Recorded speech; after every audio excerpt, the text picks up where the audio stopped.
Hello everyone and welcome to this week's webinar. We're here in Scottsdale, Arizona in the studio of My Swing Professional, which is a 3D motion capture system. And as always, we're brought to you by Medicus Golf and KickX Golf. So we've had a little vacation since the holidays, and if you notice, again, it's Red Friday, so we've got to root for those Chiefs tomorrow. But Brendan is still in Kansas City. I will be down here for the winter time in Arizona, out at the Legacy Golf Club. But we want to talk about, last year we signed off with the most common questions that we got during the year. So I want to start this year with, what are your goals for 2016? So every player needs to have a goal, something they want to improve, something they want to reach, but let's define how that needs to work. So having a goal that says, I want to break 80 is really not the goal. That could be your ultimate challenge. But we have to define that goal. What is it going to take to break 80? And the best way to do that is to keep stats of all your shots when you play around the golf. So let's say you hit 12 greens on an average. That means you're missing 6. So look at your 12 greens and figure out how many pars did you make, how many birdies did you make, how many bogeys did you make. Now, look at those bogeys and find out why you made those. Was it a 3-putt because the putt was too far from the hole? Did you blade it over the green? Put it clear off the green? And then look at the shots, the greens that you missed. Of those 6 greens you missed, you obviously didn't get it up and down, okay? So was it due to poor chipping, poor pitching, or just poor putting? So again, you have to define those things and give yourself an actionable goal. So here would be an example. Let's say that you're somebody that curves the golf ball, and your goal may be to curve it less. Well, so if I want to curve it less, I need to know 2 things. What is my club face doing, and what is my swing path? In other words, what is the club head doing? So let's say that I am too much a little bit out and over, or we would call to the inside.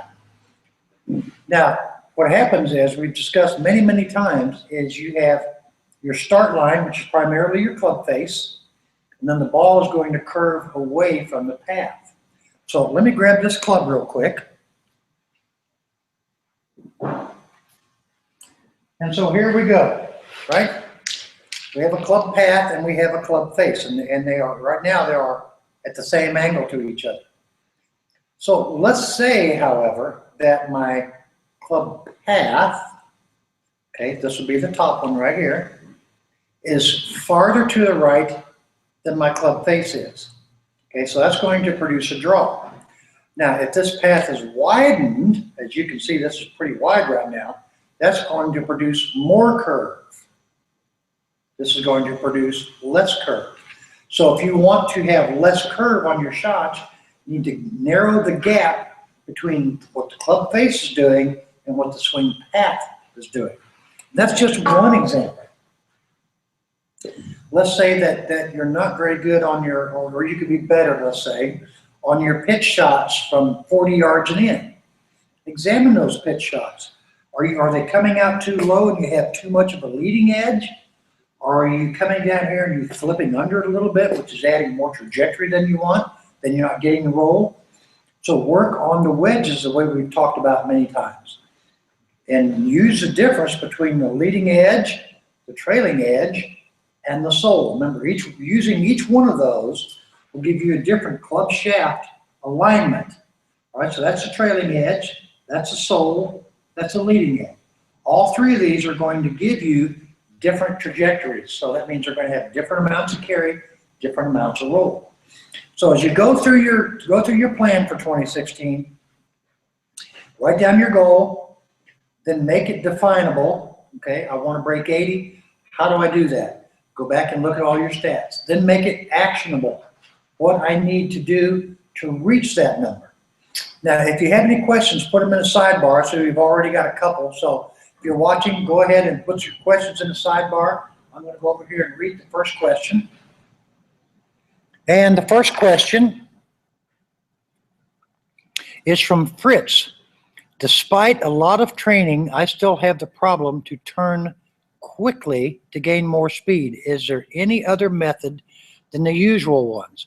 I'm a senior and play to 11 handicap. Okay, so Fritz, you can turn as fast as you want, okay? And that's really not going to generate speed. What generates speed is how fast you can swing your arms in conjunction with your body. Because I could turn my body really quick and my arms really slow. All right, so I would suggest focus more on swinging your club in speed. And you can do that. Again, we've done this 100 times.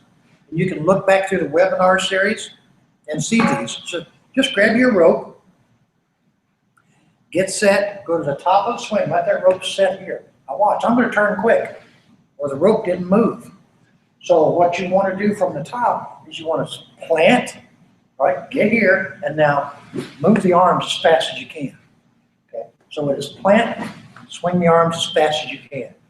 So the body's job is to give you support and balance. The arms provide the speed in the swing. But they have to go hand in hand with how your body's moving, all right? Let's see what the next question is. This question is from Bill. I'm 86 years old, still shoot in the 80s, but I've lost so much distance. How can I add more distance? Same answer, Bill. You've got to swing your arms faster, but in balance. So go here, swing. Hopefully you can hear this swish. So if I swing this club up here, just my left arm, and I just swing it by itself, you hear a swish. Now if I use the body, you hear no swish. Now if I swing the body and arms together, you can really hear this swish. Now, this is firing all the way through. So again, distance equates to speed, where you're hitting it in the club face, what's called your angle of attack, and your path, all right? You've got to get it in the middle of the club face. You can swing it 120 miles an hour if you hit it on the toe or the heel. It's not going to go as far as swinging it at 100 miles an hour and hitting it in the middle of the sweet spot. All right, let's go to our last question here. And this is from John. I recently watched Jordan Spieth in Hawaii in slow speed, and it looks like his entire lower body is completely quiet. I tend to have too much lower body and hip turn. Can you explain what he's doing? Well, I'm not sure if you're talking about his backswing or his downswing, but I will tell you this. Players that have a really fast hip speed, Rory McIlroy, for instance, has the fastest hip speed recorded. He gets so fast that it actually starts backing up. Most players are not going to be able to do that. They get up here, and when you start your hips, again, it's not just a straight turning motion, because you would go here. If I was on this side, and all I did was just turn my hip, you see how the club's starting to work out. The club head's back here, but my hands are way out. So when I get to the top, I first have to apply the pressure back to my lead side. There it is. Now I can start turning as I drop my arms. All right, so again, you have to match up and synchronize the body, arms, and hands. That's the three basic zones, we call them, of a golf swing. Body is for support and balance. Okay, the hands control the club face, get the shot direction, and the arms provide the speed. So you have to have all three of those things to build those up. I think that's all the questions. Let me look, we may have one more. Okay, yeah, that's it. So that's all of our questions for today. I want to thank you guys for joining. Keep sending in those things that you'd like to hear more about. Again, we get a lot of requests for speed and distance, and we've covered those a lot. So again, if you go to YouTube and you go to Medicus webinar, you'll see a lot of things on speed and distance. And also if you go to just my website, chuckevansgolf.com, and you click on webinars, you will see the same things for speed and distance. If you're out in the valley, give me a call. I'll be out at Legacy Golf Resort. We'll set up and we'll get you more speed and more distance. So until next time, go Chiefs.